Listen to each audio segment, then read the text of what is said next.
What it do, guys? It's D'Anthony here, man, aka Hood Scout, back again for another edition of the Hood Scout podcast. And this is really a unique podcast, a podcast like no other. We're going to have athletes, we're going to have coaches, we're going to have intellectuals, we're going to have media members of all sorts. And don't forget, guys, to like this podcast, share this podcast, and help grow this podcast. This is not just my podcast. This is also your podcast. And the only reason it's going to grow is because you guys are going to be invested in it, guys. Sit back, get your beverage of choice ready, get your popcorn ready, get your dinner ready, get your steak ready, get your vegan meal ready. Tune in, guys. Hood Scout. Peace. Hey, what it do, guys? What it do, man? Hood Scout back again, man. Thank God for another day. Guys, this podcast episode really meant a lot to me. I mean, one of the first guests that I had from another state. As you guys know, Hood Scout is based in Texas, Dallas to be specific, but went to Louisiana, not literally, but figuratively speaking, to talk to a guy that I consider a coaching legend. I mean, you win a state championship and you have over 15 years of skins in the game. That's a respectable thing.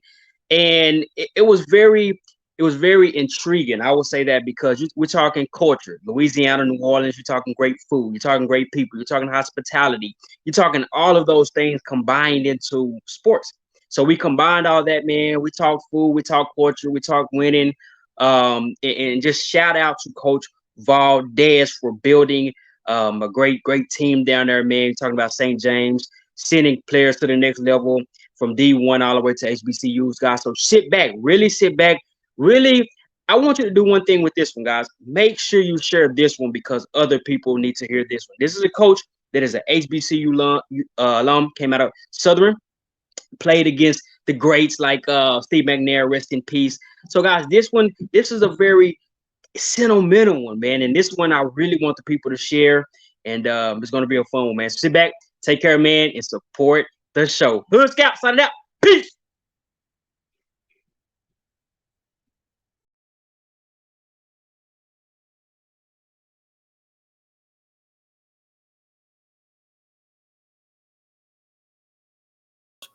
Tell the people who you are and where you're from. Yeah, Robert Valdez. I'm the athletic director, head football coach at St. James High School and St. James, Louisiana, Vacherie. We call it beautiful downtown Vacherie. And like I said, where I'm from, it's a story, man. It's like it's a little bit of a story. So and we're gonna piece it by piece it because if we do it like that, we'll be over in 5 minutes, so we'll chop it up. So yeah. Let me know that story of how you ended up in New Orleans, and that we can kind of go from there. Yeah, so I'm Dominican, hence the name Valdez. And my aunt, when we were kids, when I was about 8 years old, she was dating a gentleman that played with the New York Yankees, and so therefore, my grandmother told my dad, "Look, she wasn't gonna let his baby sister go to New York by herself." So my dad went with my aunt, and then after about a year, my dad's like, "Look, we might as well just move here and all that. I'm sending for you guys." But by the time I came to the United States, it was New Orleans, and it was 1984. She had kind of parted ways with the Yankees player and whatnot, and I thought I was like in the future. I was like, "Whoa!" There's a lot of people don't remember the 1984 World's Fair was in New Orleans. So it was a great experience, and it was cool, So and I still miss the beach and the heat from the DR. Now, tell me this, Coach. When you got to New Orleans, how old were you? I was 8. I was 8 years old. Okay. Do you remember being in Dominican Republic? Like, do you remember? Yes. What was the big? What was? I don't. I guess the word would be cultural, but what was the cultural shock from there and then in New Orleans, which is popular with its own self? Well, basically, to be honest with you, didn't know racism until I got to the United States. Didn't really know that I was different.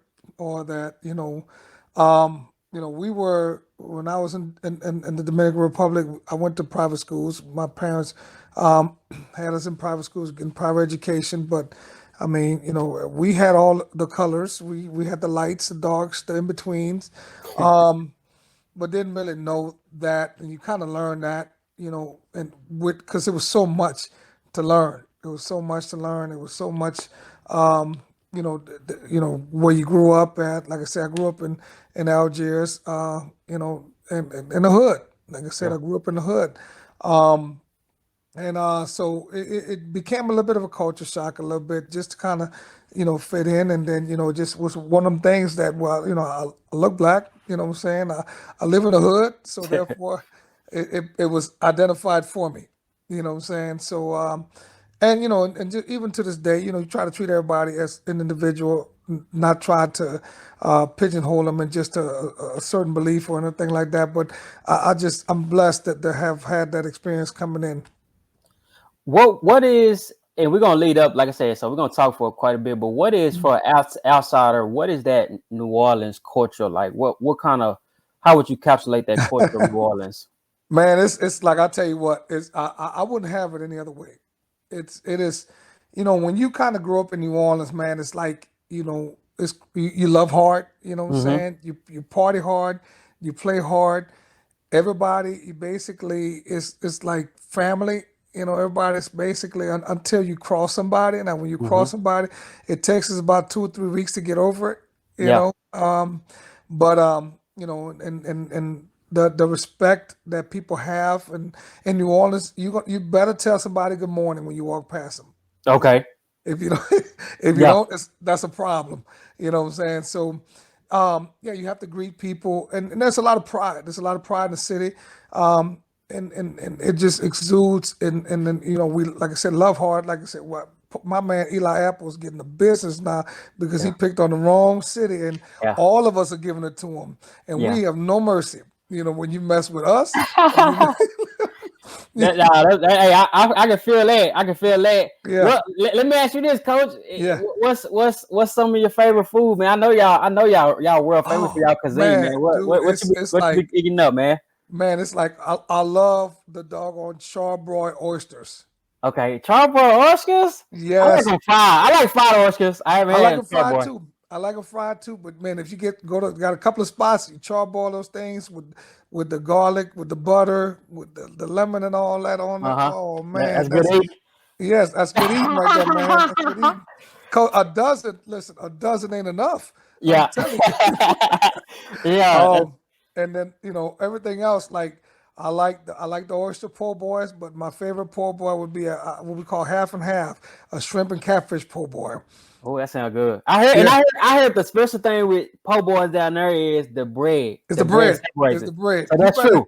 if your bread ain't right, man, because we can fry. Everybody can cook down here, but Mm-hmm. if your bread right, if you got that bread that's kind of light, you Mm-hmm. know what I'm saying? It's a little crispy and all that, and when you kind of squeeze that thing and kind of squeeze it a little bit, yes, it's a different world. You know what I'm saying? So, man, you making me hungry. So what do, and then we ain't even on here to talk about food, but it's just we just vibing. Right. What's the normal?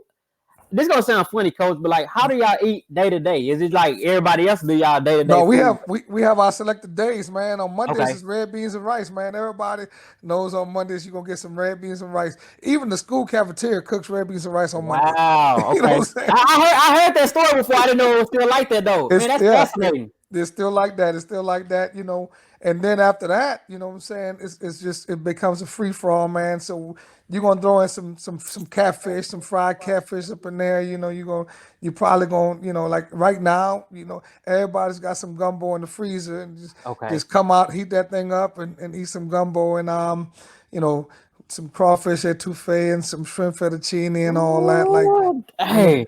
yeah, our stock of shrimp is high, brother. So we got to keep shrimp on reserve, you know what I'm saying? Because, matter of fact, that's what I cook for Valentine's Day for the wife, you know what I'm saying? I cook the shrimp Alfredo and all that because you got to Ooh. have some skills. You look But, like you a cook too, Coach. You look like you a oh, cook, man, man. yeah, yeah. From scratch, from scratch. I throw down from scratch, just like a coach. I cut all my ingredients, my man. But no, so eating here and cooking is not like just something to hurry up and do. Okay. You kind of, it's a process, and you gotta enjoy the process, and then you at the end, if you can still taste it a couple of hours later, you know what I'm saying, when you kind of belch and stuff like that, Mm-hmm. yes, that's a good meal. Hey, man, that's a blessing. I love that little historical little nugget. So, Right. when did what was your first introduction into football? Let's talk a little bit about that. Like, when did you get Yeah. introduced into ball? So when like I said, growing up in the hood, I saw my friends that I was going to school with. They were talking about football. Like I was in the fifth and sixth grade.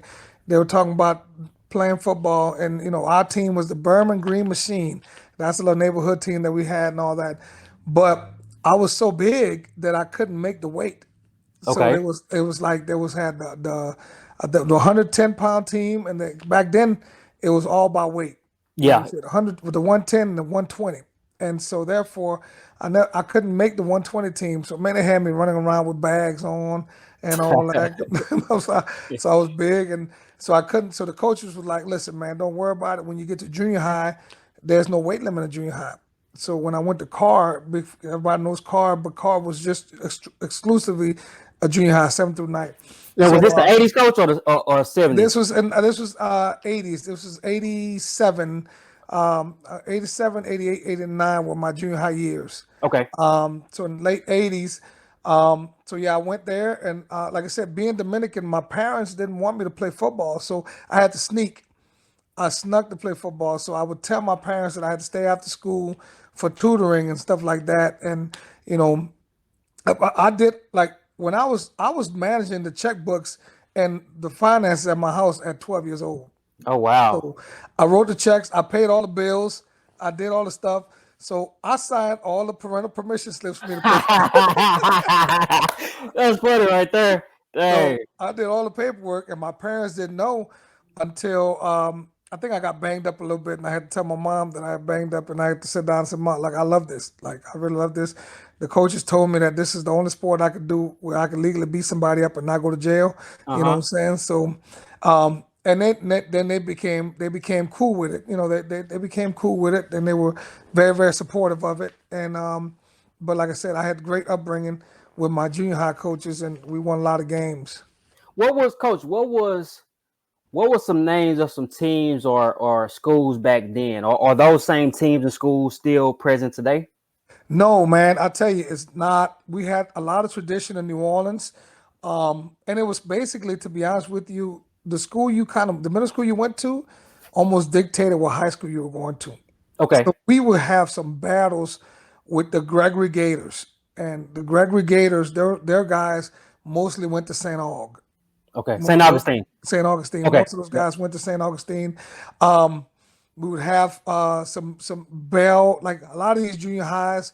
Katrina really regentrified New Orleans, Okay. and a lot of different schools, settings, and different businesses came into New Orleans and kind of did away with a lot of some of the schools. But we would like we would play Bell, we would play Phillips, we would play Woodson, and in these junior highs and all that. And at Carr, we was just crushing everybody. But we knew that when we played Gregory, it was gonna be a dogfight. So because they were so talented, and then I actually became teammates with some of those guys in high school and in college.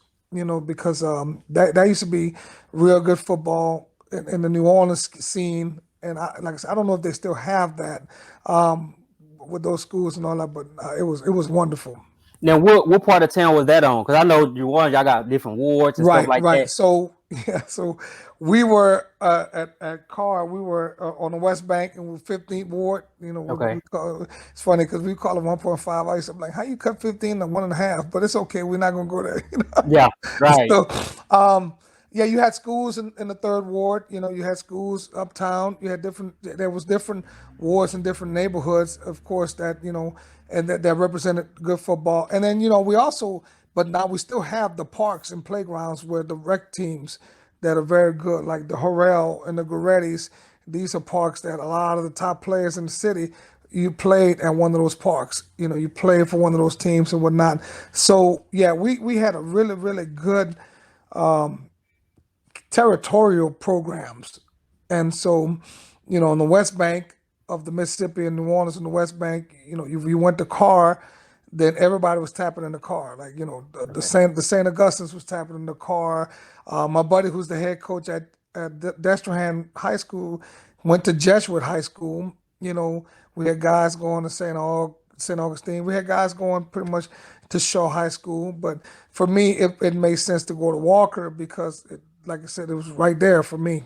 So you went to Walker High School? I went to Old Prairie Walker. Yeah, Old Prairie Walker High School. There's a Walker High School now, but my high school don't exist because after Hurricane Katrina, They merged my high school with another high school. Okay. So how was that high school experience for you? Like, did you play football in high school, and Yeah. what was some of those memories Oh man, listen. looking back then? I tell you, I loved it. I loved it. I used to walk to school every day. I used to walk, like I said, walk through the hood every day, and everybody knew everybody knew who I was. Um, football was the big thing for us. Football was the thing that we kind of knew that if you didn't give yourself an opportunity, you were probably going to have to go into the military, or you were going to have to start probably trying to get some type of labor. You know what I'm saying? Go into some type of labor. So immediately I made my mind up that I was going to use football and to get my ticket. My mom, she was washing dishes at the New Orleans Hilton, and my dad working the chemical plant building scaffolds. And I used to see how dirty my dad would come from work and whatnot. So I was like, man, look, this football has got to be my ticket. So, we were very, very competitive. We had great guys. They were not really the greatest of X's and O's, but they were great men. I think that because of the circumstance situation, I think the game has grown and the knowledge of the coaches has grown. And back then, you really weren't getting paid like talk about the coach. So it was basically these guys were doing it because they loved the game. So we had some good mentors, and then we had like our own boys club, the guys that play ball. Like, I was around the baseball program. The basketball coach told me not to even try out for the basketball team because he said that they didn't have enough backboards for all the bricks I was laying up, but I did track for a little bit, and like I said, I was around the baseball program and all that, but football quickly became our thing because we started seeing guys get scholarships. Okay. We started seeing guys, open those doors and seeing that, man, look, this is how my mom and dad don't have money to send me to college, but I can use this. And so grades were pretty good, and then bam, and then that dream was planted, and then we just took it and ran with it. So what time frame is that? Because I always like to give a time frame. I love history and stuff. Was that late 90s? In the early 90s. I graduated from high school in 93. That was in the early 90s. And that was around the time when the West Coast was really hitting New Orleans with Marshall Faulk. I played against Marshall Faulk. Okay, wow. Yeah, I played against Cordell Stewart. Okay. I forgot Cordell Stewart from New Orleans. See, that's right. That's like before my time, but I remember them from a historical perspective. Cordell Stewart, man, that dude like defensive end playing quarterback, man. What was he about? Like what? About 6'2", 6'3"? Man, that dude, he looked like he was 6'7", but no, he was about 6'2", 6'3". And really thick as a player too, man. Yeah, man. This guy just walked on his toe here like the biggest calves. Like, I'm blessed, man. I played against some dudes, man. In college, I played against Steve McNair. What school you went to? What college you went to? Let's talk about that. I want to say where in college. There's only one, baby. It's only one. I went to the Southern University, man. Okay, with Southern. So it's a big. Now you from Louisiana. It's a big thing between Southern and Grambling State, right? Right, and we usually say the school up north. Okay. Okay, so walk me through that. I know that had to be very fun. So it was fun. Like I said, I got recruited by both. And Coach Robinson did a great job. I actually took a trip to Grambling, but Eddie Robinson was in Hawaii with Nate Singleton at there used to be the Blue Gray Senior Bowl. They used to be played in Hawaii. So I'll never forget, he called. He's like, look, man, I'm in Hawaii. I promise all my players, if they come to the Senior Bowl, I go with them and all that. We really want you and all that. And I was in high school, about 280. Okay. What position did you play, Coach? We didn't talk about that. I played tackle in high school. Okay. So the crazy thing about it was, and this is probably, y'all don't know if you're ever going to hear anybody say something like this here before in your life. When I took my trip to Grambling, they set us around and all that, and Grambling it was very traditional under Coach Robinson. Don't know if they're still doing that. They set you around a table and you introduce yourself, and all these big behemoths that they were recruiting. Like, Grambling had to have the biggest dude I've seen in my life. There was 6'8", there was 6'7", 6'9", all over 350. Wow. And so I get up, I'm like, look, I'm 6'1", 280, and I play tackle. These guys laughed at me. You know what I'm saying? Wow. They laughed at me. So one of the coaches pulled me in and said, look, man, we're not really recruiting you to play tackle. We want you to play fullback. And I took offense to that because I'm like, no, I want block. Mm-hmm. Like I don't want the ball. I don't care about getting the ball in my hands. Like I like blocking. I Mm-hmm. like moving bodies. But they did a good job. But then Pete Richardson, like I said, came and basically I was committed to Nevada, Las Vegas. Oh That's wow. Yeah, I was committed to Nevada, Las Vegas. There was a coaching change at the time, and a new coach came in and wanted to go in a different direction. And he wanted to go with some JUCO guys. He wanted to win right away. Okay. But so Pete Richardson came and Mark Orlando, who was the offense coordinator at Southern, and just said, "Hey, listen, here's the deal, man. We have a whole new staff. We're all new. Everybody's on the same page. So you're gonna get a chance to come in and play real early." And for that, it wasn't just a plan. It was because it was an hour and a half away from my house. Okay. So I was like, okay, you know what? I can go to Southern. My parents can come see me every weekend. So it's the thing. It was the thing to do. And I had offers from Morehouse, Alabama State, Rice. I had a fair share, of offers and all that. But I just felt that Southern was the best option for me. And like if you listen to my junior high coach, he'll tell you the reason why I fell in love with Southern is because they had the best buffet when I went.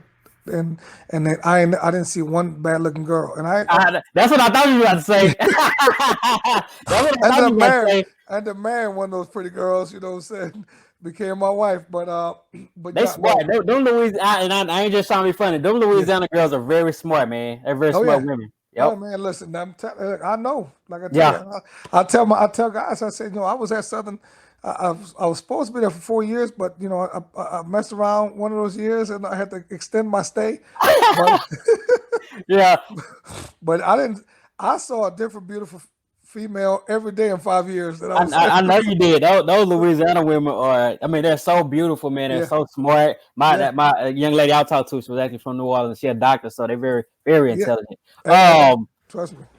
What was some of those? What was some of that experience with HBCU? And I think it's beautiful that we kind of segueing with this because Right, now you're you got Dion at Jackson State. right. You got the team that you said. Well, you say team up north.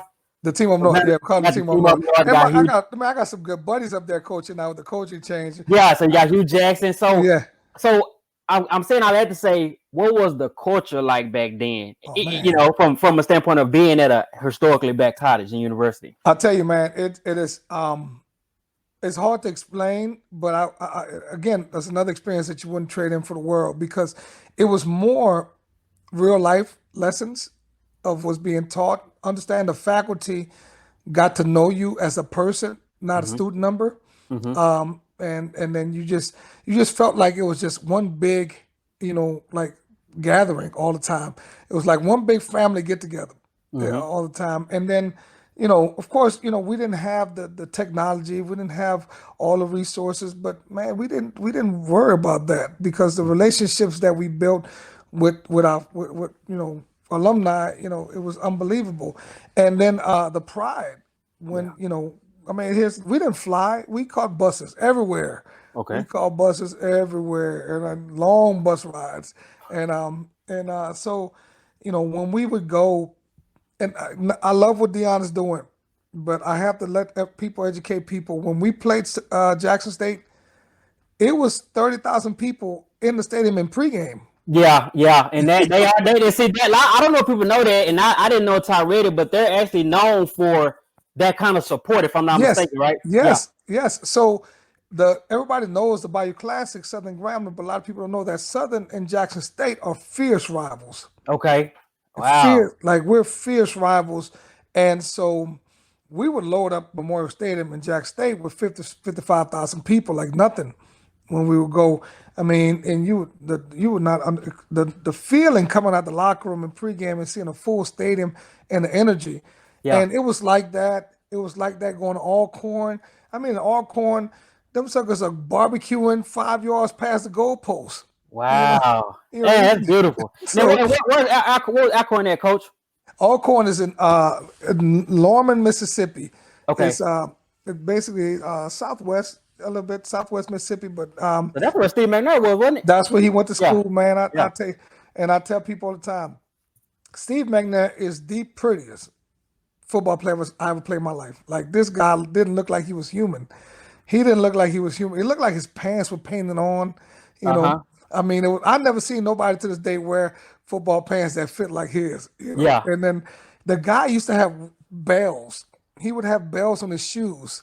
Like he would have the Wow. perfect spat. His spat was so Yeah, perfect. his spat, and I see that in the highlights. His spat was clean. Yeah, I Man, remember seeing that. It was clean. Yeah. man, his spat didn't even look like you couldn't see crease lines, you know. And Yeah.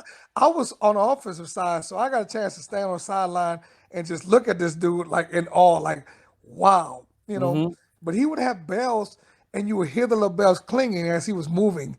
Wow. And I ain't when never he seen nobody wear bells, coach, even to coach this day. little bitty bells, he would have little bitty bells, and like when we played him, I remember that sucker had little bitty bells, and he was taped to the side of his shoes. And when he would run, you hear the bells dingling. And I was like, Hey, coach, you know you got to be a bad boy to get away with that.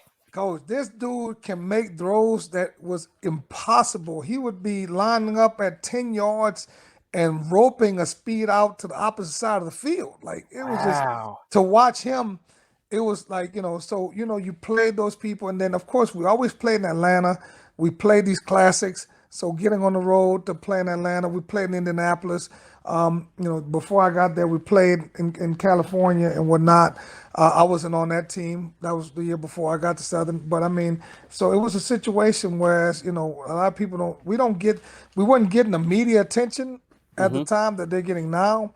But HBCU football, swag football, man, in the 90s, it was unreal. It was just like, it was crazy. And, we won a lot of games. And, Yeah. we were very, very successful. And so the energy was always on point.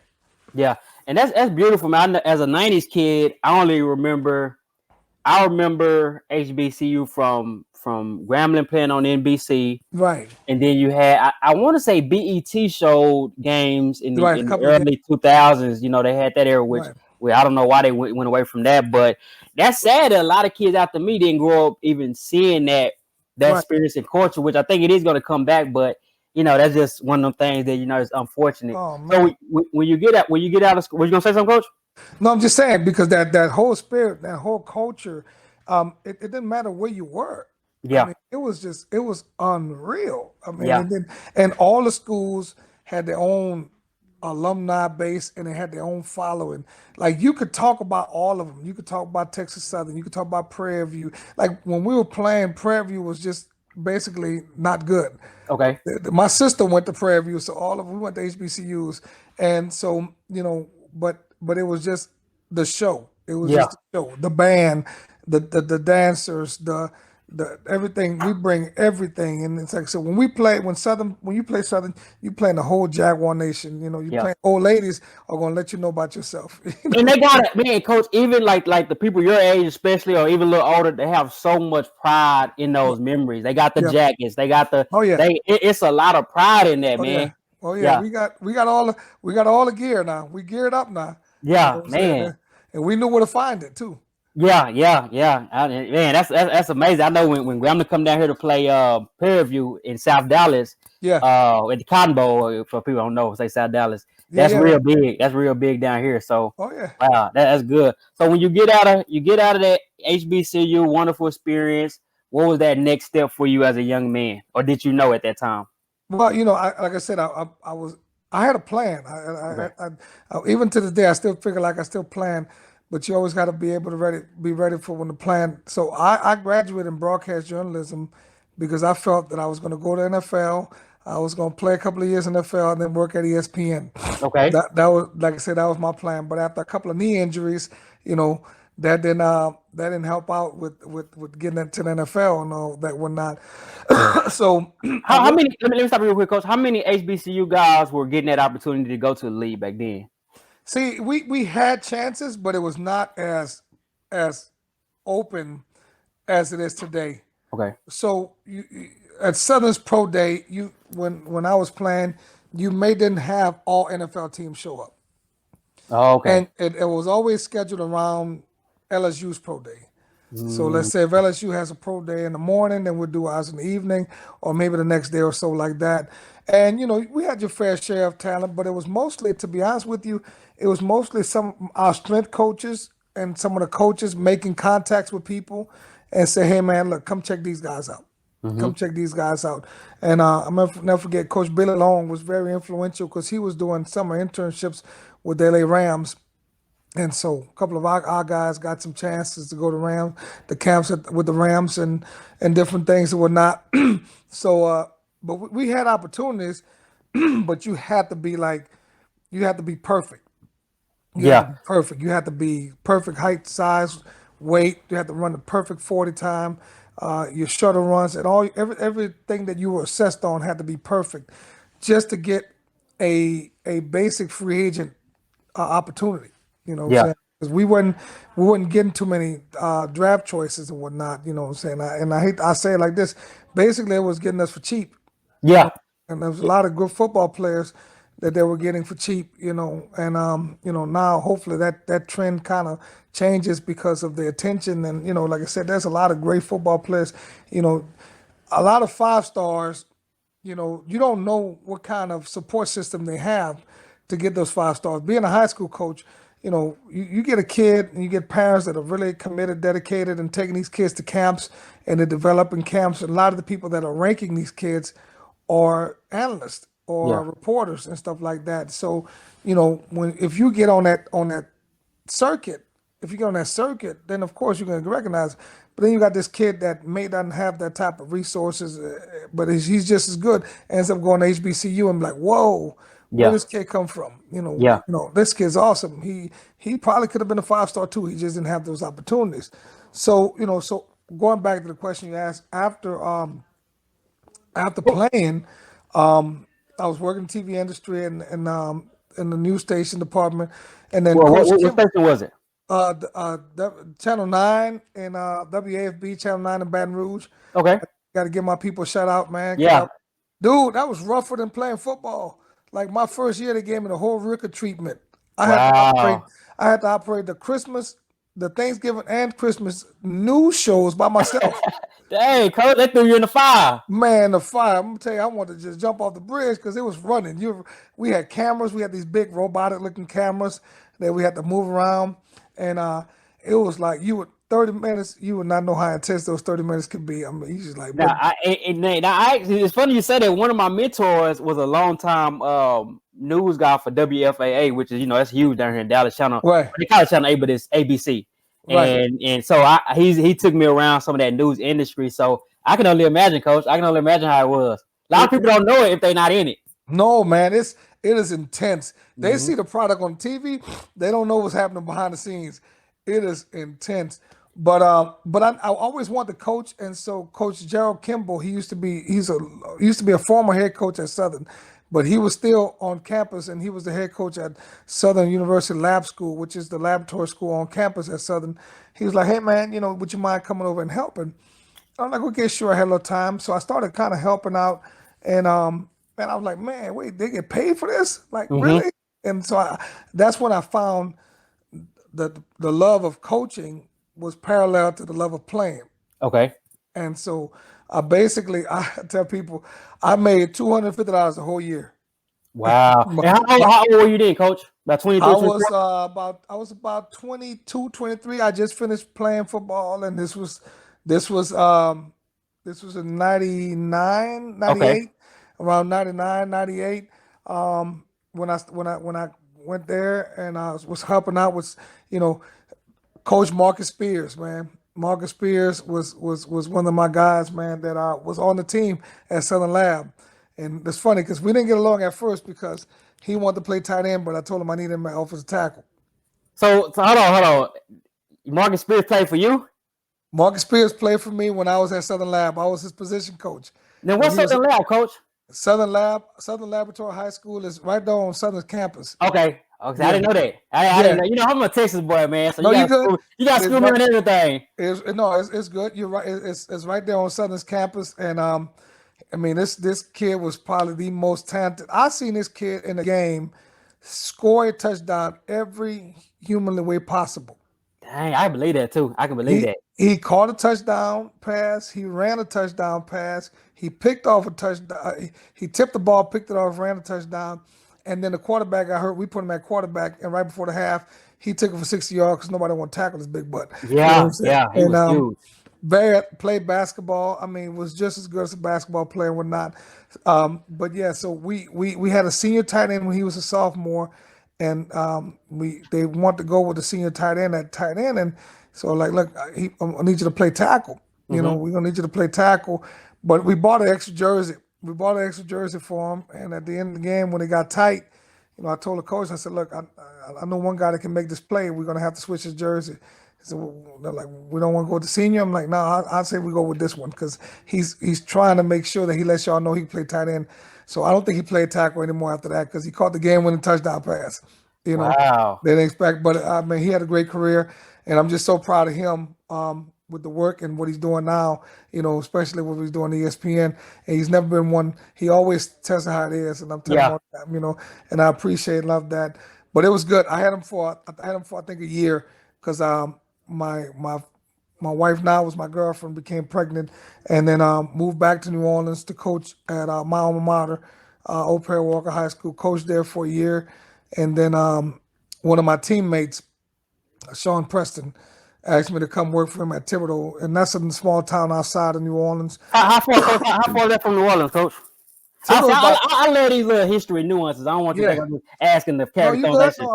No, Thibodeau is about an hour from New Orleans. That's a little distance. Yeah, that's called Bayou Country. That's where Nicholls State University is, and it's Bayou Country and all that. And so he was the first black head coach at the school. Oh wow! He was the first black head coach at the school, and everything goes full circle because it does. His two sons end up playing for me.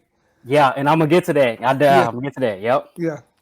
So you're there in Thibodaux, Louisiana, and you're what, about 25, 26 at that time? Yeah. Okay, yeah. And then you coach what you O-line?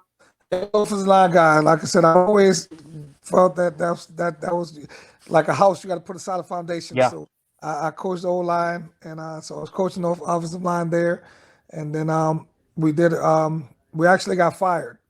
Okay. Because I mean, you got to win. Yeah. And so that taught me so much. You know, that taught me so much. Give me a nugget of lesson you learned even then, Coach.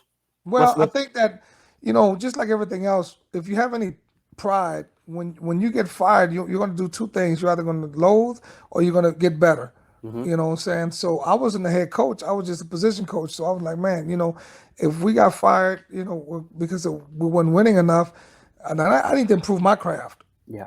I need to improve my craft so I can be more beneficial, so I can offer more, you know, to wherever I'm at and all that. So, like I said, we got fired from there, and then I took I was supposed to go to Carr High School, but I ended up my wife because she ended up being pregnant again, so I took a middle school job. Okay. And became the head coach at a middle school, and that became I take that back. I did. I took a middle school job, and then I went to East St. John High School. Okay, and what part is that? New Orleans too? East St. John, it's outside New Orleans. It's about 30, 45 minutes outside New Orleans. They had the kid, Ryan Perilou, who's the top. Okay, yeah, I remember that. Yeah. Yep. So I never coached Ryan Perilou. I coached against him, but we won more games after he left than when he was there. Wow. You know what I'm saying? So we were very, very, and like I said, that guy, Coach Dautrieve, really, really shaped me in terms of seeing things differently offensively. You know, I used to be a straight, I'm gonna run it down your throat type of guy, and I still am. You know, don't get me wrong, but he taught me the game on another level, and basically became a numbers game and reading defenses. I knew how to do it from college, but seeing things differently. Like you know, we were ahead of the game. We were calling 2-3 plays in the huddle. And the kids would go up to the line and just see how defense were lined up, and then we'll change the plays and stuff like that. And so we were very, very good running the ball. But then I got the itch to become a head coach. I got the itch. Let me stop you real quick. Do you need to get a freshman or something to drink? I know you've been talking a long time. No, I'm good. Okay. I'm good. Yeah. Got the itch to want to be a head coach at that point. And history, man, I tell you, man. So I went. My first head coaching job was at McKinley High School. My first high school head coaching job was at McKinley High School, and McKinley High School is one of the two oldest African American high schools in Baton Rouge. I've heard of that school. Yep. That's where the Robinson went to.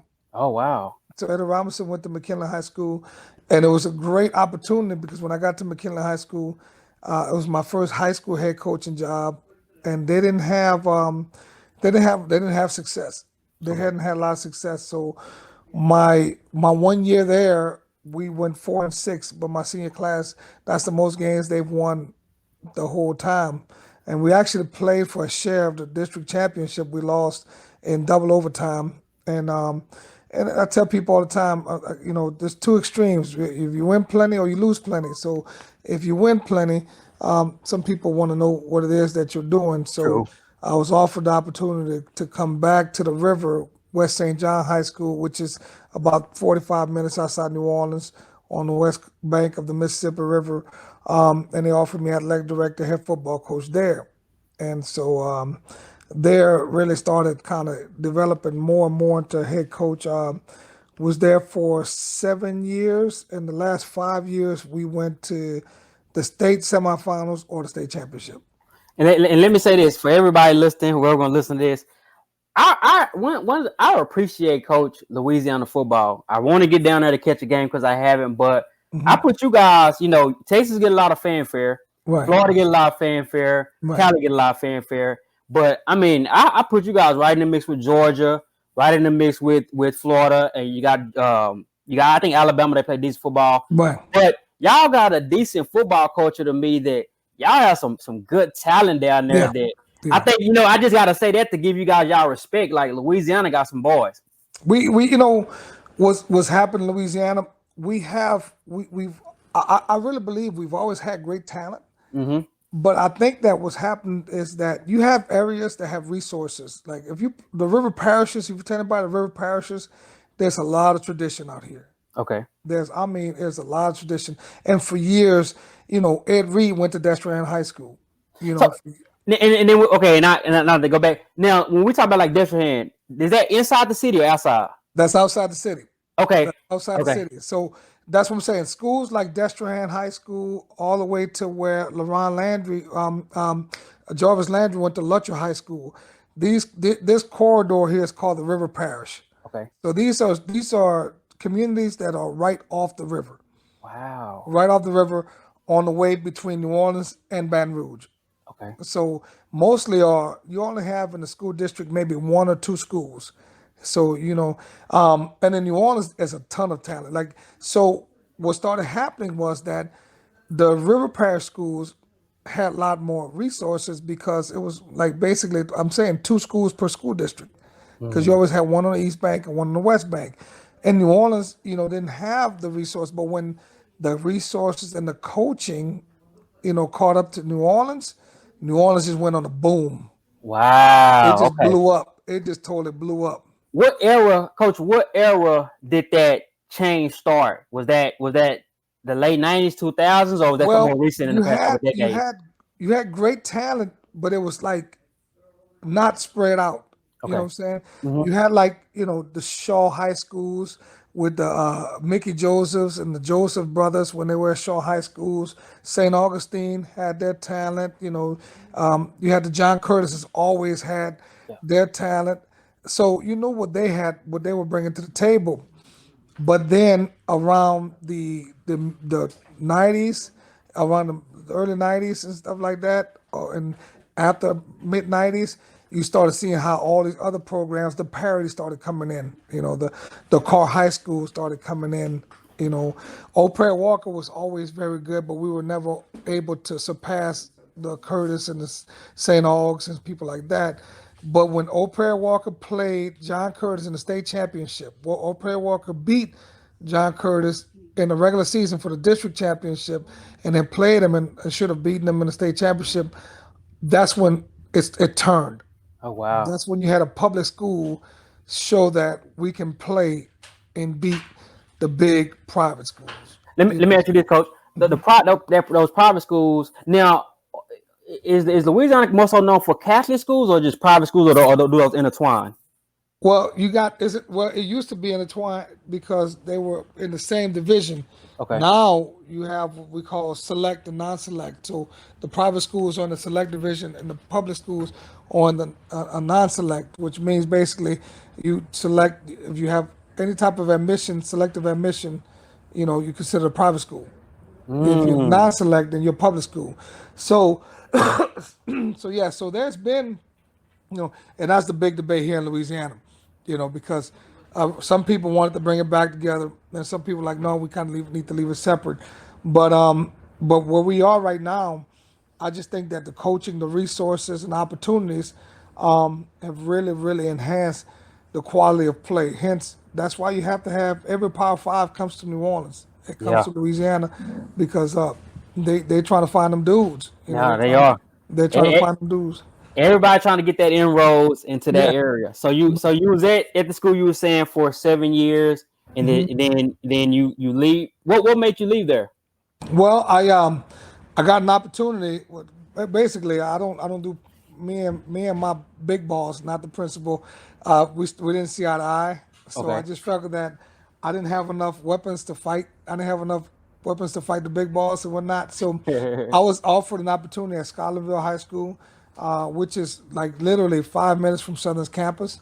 Okay. Because I still had a lot of Southern connections and ties, and man, that's where I met probably one of the most cerebral, hardworking. I met Mr. Levi Lewis. I took that job because I saw Levi Lewis that's at ULL. I took that job because I saw him on film. Okay. And they told me that he was going to be coming back and that he was going to be a sophomore. That he was going to be a sophomore. So, man, I was like, I get to coach him. So I was just so glad that he didn't transfer when I first got there, because because I that's the reason why I really took the job. So man, we got to Scotlandville and we were averaging like 42 points a game. Oh, y'all was putting them points up. Oh, we were putting the point. We lost. We went 10-2, and we lost by a combined total of 4 points. Okay. And so it wasn't nothing for us to put a 40 on you now. You know what I'm saying? Because Levi could just do it all, man. He could run it, he can read it, he could throw it, and then he used to do the Superman stuff like Keanu Reeves and stuff and all that, and run around and make all 22 people miss, and then launch it. Yeah. But, What class were y'all in? Cause that 3A. no, that was 5A. 5A, big time. Okay. Yeah, that was 5A. We went all the way up to when I took the job, went up to 5A, and so therefore, when we went to 5A, man, it was big time. You know what I'm saying? It was good, and then of course, like I said, after that, my daughter's the reason why I came to St. James High School. Okay. My daughter, we live actually in Lutcher, which is our big rival. So my daughter was like, "Daddy, I don't want to go to Lutcher. I want to go to St. James." And the only way I can get us to go to St. James is if you become the head coach. So I was like, okay, well, I told her it don't work like that. So she was like, well, you need to apply. And so applied, interviewed, got the job. And so everybody was asking if I'm going to stay because she's graduating this year. So they figured that I had a 6-year deal. You know what I'm saying? So, Yeah. But no, it's good though, man. So it's been good, and it's been. Let me step over here for a second. Okay. But it's been a good deal for us, and everything that we've been able to do at St. James and all that. So we've been very successful and have had some great talent. So everybody was talking to Coach Valdez, head coach at St. James in Louisiana. Thank you for joining me. Just to kind of put it in perspective. So when you got this job, what was your perspective? What was the goals on this one, Coach? Well, I knew that getting this job that I had resources. Okay. That was Now and I gotta stop you again, Coach. Now St. James is that outside the city? Outside the city, yeah. Okay. I've never had a job in the city. The only in Baton Rouge, I had Scotlandville and McKinley. They were in the city in Baton Rouge. Okay. They were inner city schools, but I never had a head coaching job in New Orleans, even though I was basically raised in New Orleans. But so St. James is a school that has a lot of tradition, man. Okay. We're a 3A school. We're a 3A school. We've had some really great football players. Corey Webster played with the Giants for a lot of years. Cornerback, right? Cornerback? Yeah. Oh, yeah, he was a dog. Yep. Yeah, he was a dog, man. He played, and we had Chad Jasmine played at Clemson. So there's a lot of really, really great football players. So when I get there, I inherit Lowell Narcisse, who was one of the top-rated quarterbacks in the country. Okay. So, but man, Lowell Narcisse blows his knee out. in a scrimmage Dang. before the season starts. I'm like, oh man, what? I don't wreck the Cadillac. You know what I'm Mm-hmm. saying? So, but my expectation was to build a program, and just to compete for championships because we hadn't won a district championship for so long. Well, in year three of the program, we go 15-0. Big time. We go 15-0. We beat a couple of large 5A schools, and then we just ran the table, and it wasn't close, Yeah. because those were that was my first senior group. Okay. Those were the kids that it was year four. Those were the kids that were incoming freshmen when I got there, and we were able to cycle them all the way through. So, Wow. and then we got close before, like the year before, we lost 5 games, all by less than 5 points. Oh wow. So I remember telling the coach, I said, guys, listen, it's not going to be pretty next year. Yeah. It's like I told him, it's not going to be pretty. And so we had some really, like I said, that year it was very, very it's crazy because we won the state championship with 50-0, then COVID hit, and we've had some success because we're 54-20 in 6 years, at the That, school. But it just seems that the COVID shutting the country down slowed our progress down. yeah. And I just gotta say, 'cause I gotta give your flowers, man. To be an African American head coach is Black History Month. To win the state championship, that's big time, coach. So I just want to Appreciate it. commend you on that. Now, seriously, because not a lot of guys can say that. I don't care what state they in. So that's big time.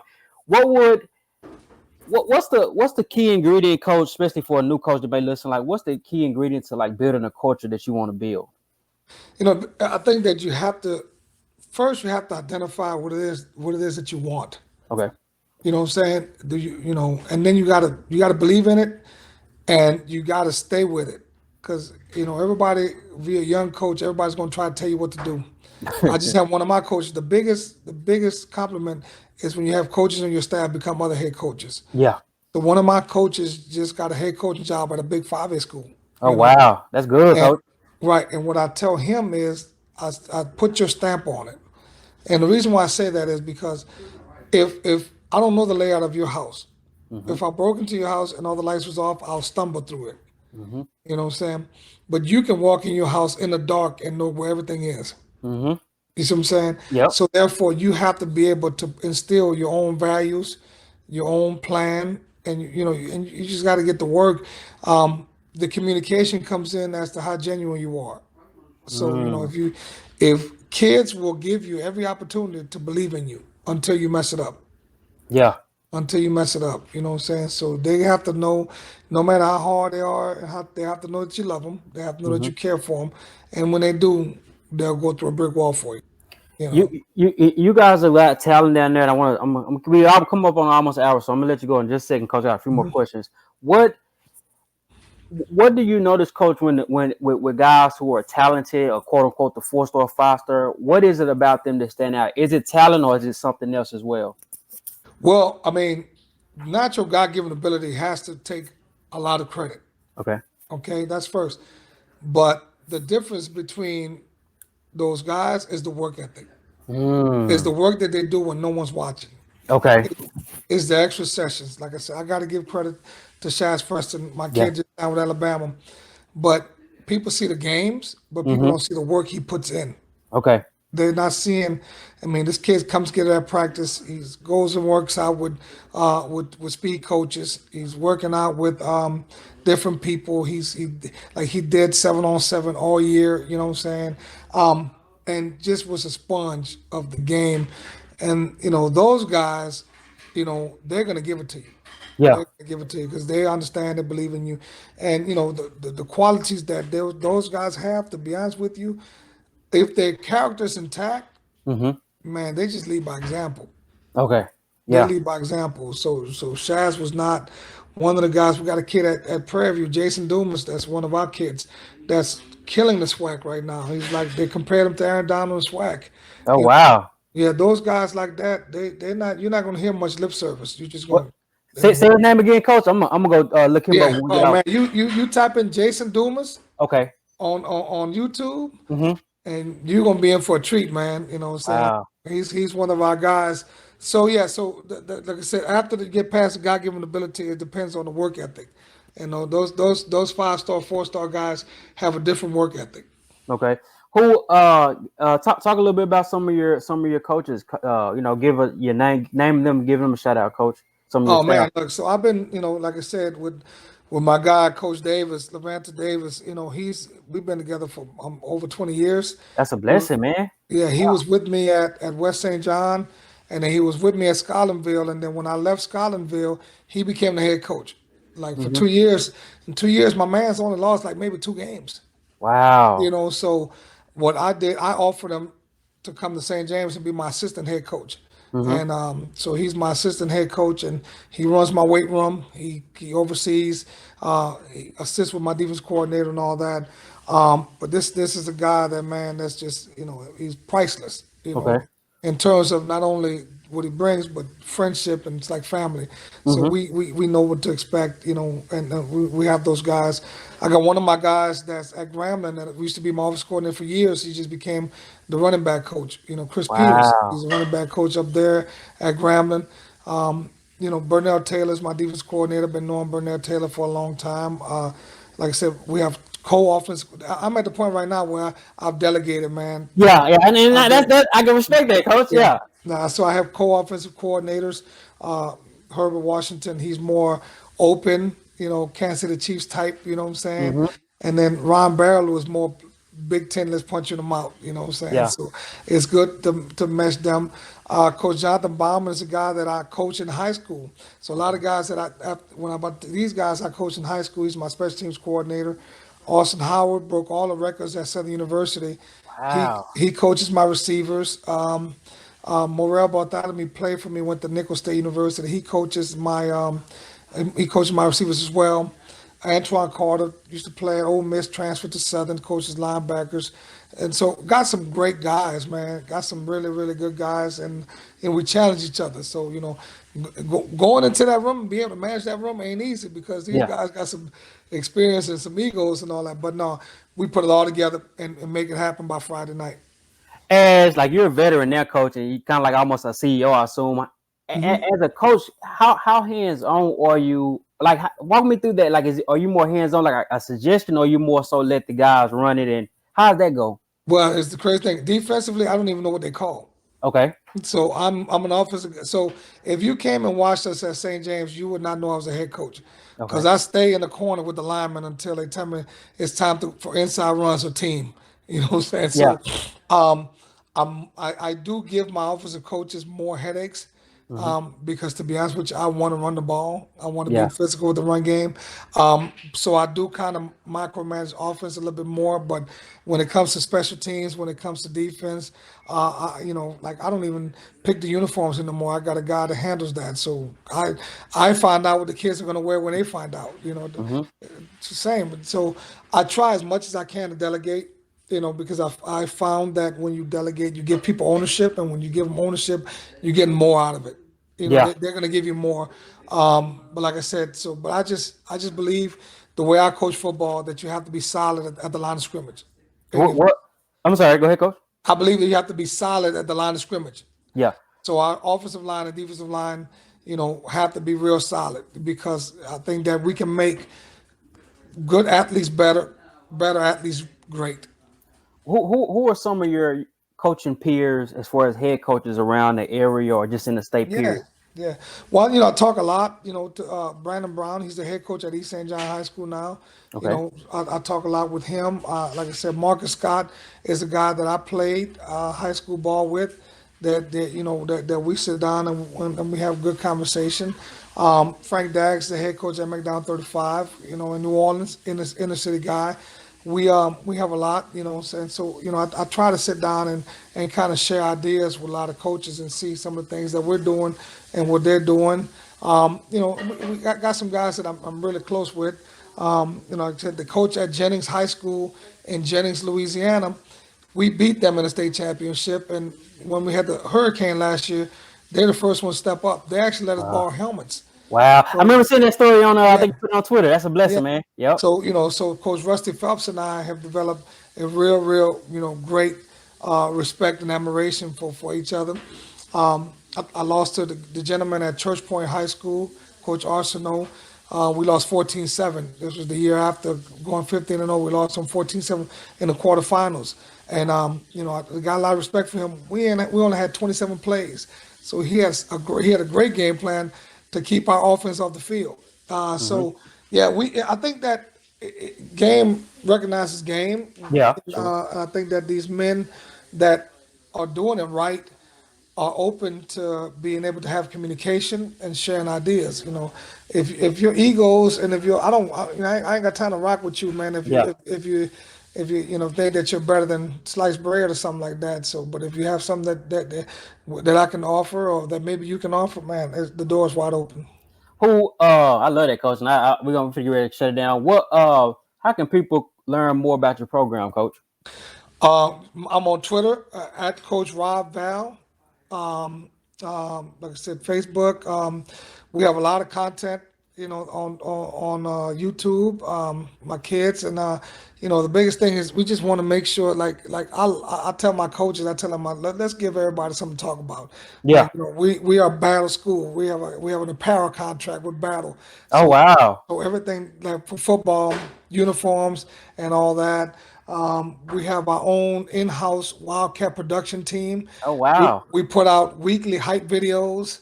If you type in Wildcat Productions St. James on YouTube, we put that out there. Our signing days are like big time. Now, let me stop you right there, coach, because I was going to ask you this, so that's perfect. What are some of those schools that come through there?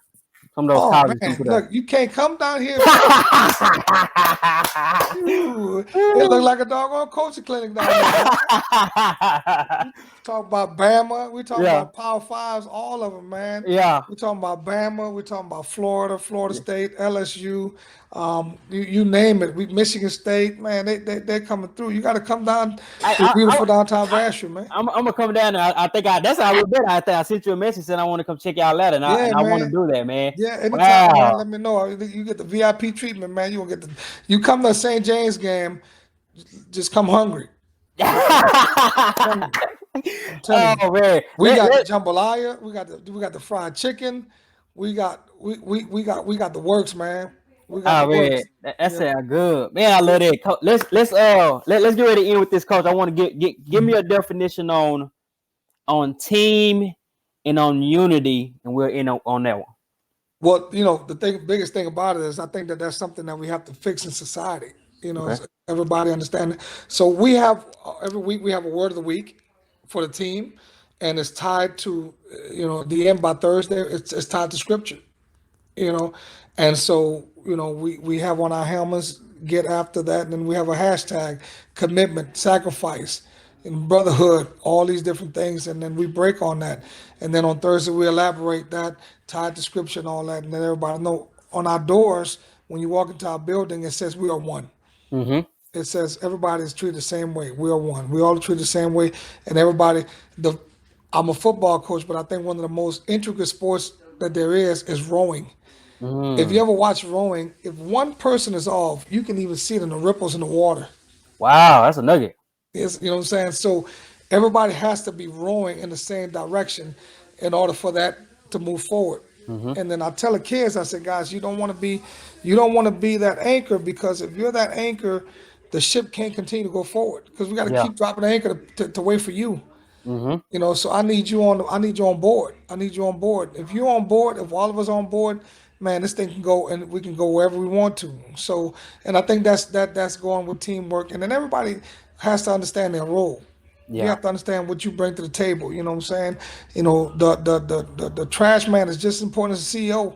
True. Because if that trash man decides he ain't gonna do that job, man, what that CEO is gonna work in filth. Yeah.